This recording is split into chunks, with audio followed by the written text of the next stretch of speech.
बिस्मिल्लाहिर्रहमानिर्रहीम, अस्सलाम वालेकुम। ये वीडियो हम फयाज़ महमूद साहब के चैनल पे कर रहे हैं, लेकिन मैंने इसलिए किया है कि मैं आपसे दरख्वास्त कर सकूँ कि इनका चैनल सब्सक्राइब करें और साथ ही वो जो कहते हैं, मुझे तो क्योंकि वो कभी मैंने अपने चैनल का कहा नहीं है कि वो जो कहते हैं कि बेल आइकन दबाएं और ताकि आपको इनकी वीडियोज़ के नोटिफिकेशन मिलते रहें और आपको इस्लामाबाद हाई कोर्ट और एहतसाब अदालत की जो अपडेट्स हैं वो बेहतरीन अंदाज में मिलती रहेंगी। फयाज़ भाई, आज क्योंकि एहतसाब अदालत में आसिफ अली जरदारी साहब के केस में कोर्ट रूम के अंदर थे, इनसे पहले वो हवाला हम जानते हैं और फिर उसके बाद मैं जो अपनी वीडियो करूंगा उसमें फिर आपको बताएंगे नवाज शरीफ साहब के केस के हवाले से कि उसमें आज क्या हुई, उसमें भी कोशिश करूंगा फयाज़ भाई जो हैं वो साथ होंगे क्योंकि आज ये कोर्ट रूम में साथ थे। फयाज़ भाई, सबसे पहले तो ये बताएं कि आज 9 बजे का टाइम था, तो ये 10 सवा 10 हो गए, जरदारी साहब क्यों नहीं आ रहे थे? बिस्मिल्लाहिर्रहमानिर्रहीम, अस्सलाम वालेकुम व्यूअर्स। और सबसे पहले आपका शुक्रिया, आपने मुझे वक्त दिया और ये मौका दिया और ये ज़र्फ़ की बात होती है, आपका बहुत शुक्रिया। तो सबसे पहले हम जो आपने पूछा कि वो 9 बजे का वक्त था और वो क्यों आए। जरदारी साहब आज इस्लामाबाद तो पहुंच चुके थे, लेकिन उनका दिल बिल्कुल नहीं था आने को। वो चाह रहे थे कि वो अपने घर में बैठें और एक उन्होंने वीडियो लिंक के ज़रिए अपीयरेंस की एक एप्लीकेशन फ़ाइल की हुई थी, तो उस पर वो आज भी वो पेश होना चाहते थे कि अपने घर यानी कि जरदारी हाउस से पेश हो जाऊंगा। लेकिन जब काफ़ी वक्त गुजरा, जब जज साहब पहुंचे तो उनको आगाह किया, उन्होंने अपने अमले से पूछा कि क्या जरदारी पहुंच चुके हैं कमरा अदालत में, तो उन्हें बताया गया कि फ़ारूक एच नाइक मौजूद हैं, उसके अलावा बिलावल भुट्टो और दीगर जो रहनुमा हैं पीपल्स पार्टी के, वो सब के सब यहाँ पर बैठे हुए हैं, लेकिन वो नहीं आए। तो उनको कैटेगोरिकली तौर पर वाज़ेह पैगाम दिया गया कि उन मुलजिम को कहें कि वो फौरी तौर पर अदालत में पहुँचे। तो जिसके बाद एक तरह की वो फ़ौरन वो जरदारी साहब को बुलाने के लिए फ़ारूक एच नाइक ने फ़ोन किया, उनको कॉल की कि अब आपको आना पड़ेगा। तो ये एक प्लान था कि शायद वो पेशी ना हो। तो जिसके बाद वो पहुँचे तो दिलचस्प जो वाक़या हुआ वो ये था कि उनकी आमद से पहले वहाँ पर बिलावल भुट्टो भी मौजूद थे, जबकि आस्था भुट्टो जरदारी वो ट्विटर पर मौजूद थी और हम उनको फॉलो कर रहे थे और उन्होंने एक ट्विटर पर हाथ संभाला हुआ था कि उनके वर्कर्स को शायद रोका जा रहा है, लेकिन हमने बाहर देखा कि वर्कर्स की बहुत बड़ी तादाद भी नहीं थी, लेकिन वो एक प्रोसेस चल रहा था उनका ट्वीटिंग का। तो मैंने जब उस वक्त हैरान हुआ जब आस्था भुट्टो जरदारी उनके साथ वहाँ पर पहुँचती हैं, तो बिलावल भुट्टो ने एक हुक्मनामा जारी किया। वो सीनियर लीडरशिप है पाकिस्तान पीपल्स पार्टी की, साबिक वज़ीर आज़म है राजा परवेज़ अशरफ, उसके अलावा कमर ज़मान कायरा हैं, रहमान मलिक हैं, उन सबको कहा कि आप फौरी तौर पर बाहर चले जाएँ, जरदारी साहब से दूर हट जाएँ। तो मैं हैरान भी हुआ, मैंने कहा कि बिलावल भुट्टो अभी कल के बच्चे हैं, लेकिन वो उनको इंस्ट्रक्शन दे रहे थे और उन्होंने उसको फॉलो भी किया और वो बाहर चले गए। अब हम आ जाते हैं जी जो आज की हेयरिंग है सदीक भाई, उसमें जो अहम पॉइंट ये हुआ है कि इसमें 2 डेवलपमेंट होना थी। एक तो ये होना था कि आया कि चार्ज फ्रेम के लिए तारीख मुकर्रर होगी, वो हो गई है, 9 सितंबर की डेट है। अब ये दूसरा रेफरेंस है फेक अकाउंट केस में, जिसमें साबिक सदर आसिफ अली जरदारी पर चार्ज फ्रेम किया जाएगा। उसके अलावा मनी लॉन्ड्रिंग का केस भी है, जिसमें वो भी चार्ज फ्रेम कर दिया जाएगा। इससे कबल पार्क लेन में चार्ज फ्रेम किया जा चुका है और उसमें जो इस्तगासा के गवाहान भी समन हो चुके हैं।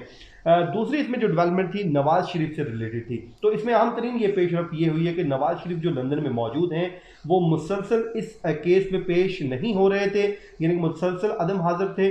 तो जिस बुनियाद पर उनके वारंट गिरफ्तारी जारी हुए, फिर ज़ाब्ता फौजदारी की दफ़ा 87 के तहत कार्रवाई करते हुए अदालत ने उनको इश्तिहारी करार देने की आज कार्रवाई मुकर्रर कर रखी थी। तो जिसपे आज वो अपने वकील के ज़रिए अदालत में पेश हो गए और उनके वकील जहांगीर जदून एडवोकेट, जो मरियम नवाज के पनामा केस में प्लीडर रहे हैं, वो आज अदालत में आए और उन्होंने आके इल्तवा मांगा। उन्होंने कहा कि हमारा एक केस इस्लामाबाद हाई कोर्ट में आज ज़ेरे इल्तवा है, वहाँ पर उसमें समाअत होनी है, तो हम चाहते हैं कि क्योंकि हमने इस अदालत के फैसलों को चैलेंज कर रखा है तो हमें उसको आपको इंतज़ार कर लेना चाहिए। जिसपे अदालत ने उनको बताया कि आपका जो इश्तिहारी करार देने की जो कार्रवाई है वो पहले ही 25 अगस्त के लिए मुकर्रर है, तो हम उसको देख लेंगे।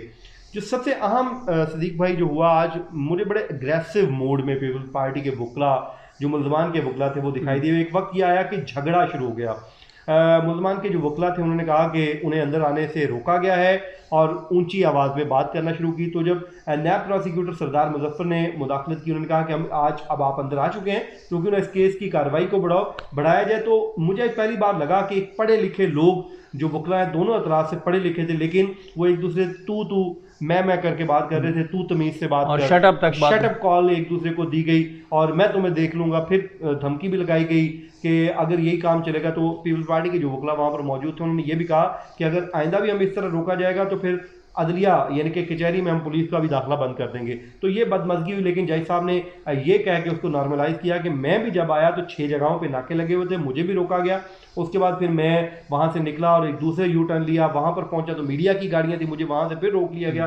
फिर मुझे बताया गया कि आप इस इलाके से इस एरिया से अंदर चले जाएँ। तो ये तो आज अदालती कार्रवाई थी कि 9 सितंबर को अब इन पे चार्ज फ्रेम कर दिया जाएगा। जज साहब का नाम क्या है? असगर अली। साबिक वज़ीर आज़म यूसुफ रज़ा गिलानी पर चार्ज फ्रेम किया जाएगा, आसिफ अली ज़रदारी पर किया जाएगा। उसके अलावा ख्वाजा अनवर मजीद जो हॉस्पिटलाइज्ड हैं कराची में, और ख्वाजा अब्दुल गनी मजीद। तो आज यूसुफ रज़ा गिलानी क्योंकि मुस्तकिल इस्तिस्ना के बायस अदालत में पेश नहीं हुए, उन्होंने एग्जाम्पशन ले रखी है। तो जरदारी साहब के अब जो दूसरे केस में जो ट्रायल चलने का आगाज़ हो रहा है। ठीक है, फ़याज़ भाई ने बड़े अच्छे तरीके से बता दिया है क्योंकि कोर्ट रूम में खुद मौजूद थे। जैसे फ़याज़ भाई ने बताया कि बिलावल साहब ने सीनियर लीडरशिप को ये हुक्म दिया कि आप कोर्ट रूम से बाहर चले जाएं। इसकी वजह क्या थी? वो चाहते थे कि जरदारी साहब, क्योंकि वो एक कोरोना का भी एक डर है कि वो ज़्यादा करीब ना हैं, या क्या इसकी वजह आपको लगी? उन्होंने या रश ज़्यादा था, क्या मामला?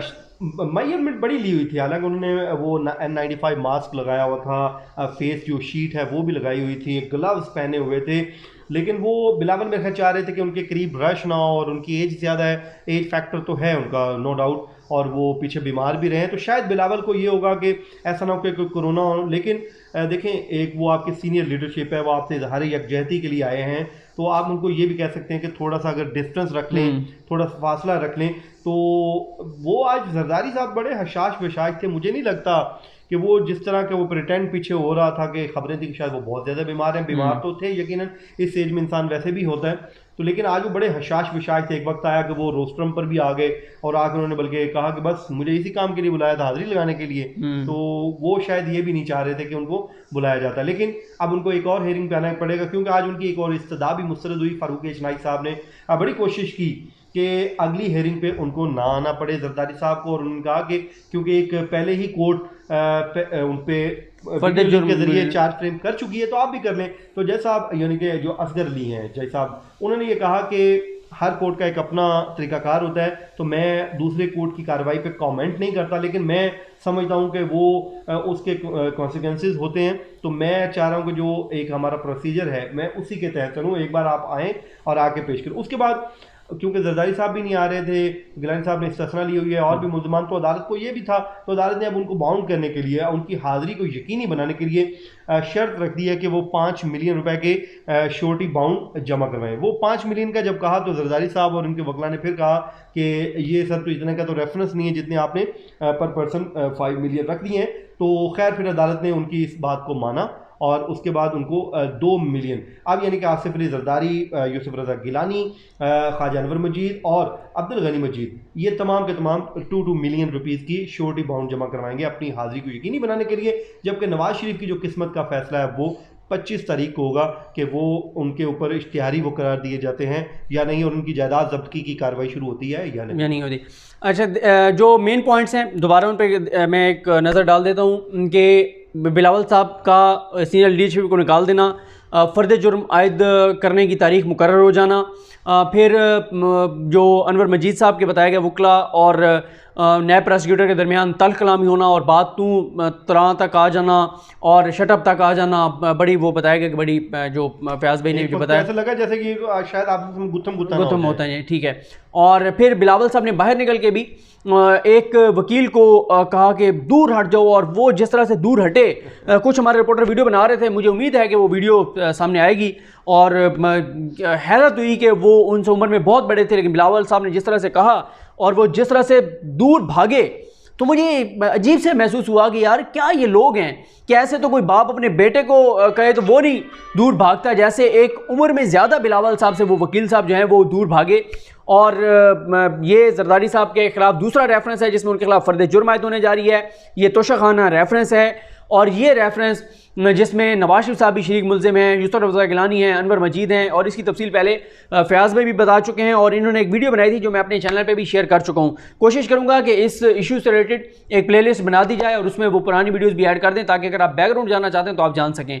ये तफसीलात थी, और इसके बाद जो वीडियो हम अपलोड करेंगे उसमें बताएंगे आपको कि मियाँ मोहम्मद नवाज शरीफ साहब जो हैं ना, उनके हवाले से जो आज केस था इस्लामाबाद हाई कोर्ट में, वो बहुत इंपॉर्टेंट है। नवाज शरीफ साहब को लेने के देने पड़ गए हैं, और आज जो कोई एक्सपेक्ट नहीं कर रहा था कि ये हेयरिंग इतनी इंपॉर्टेंट हो जाएगी जितनी इंपॉर्टेंट वो हेयरिंग हो चुकी है।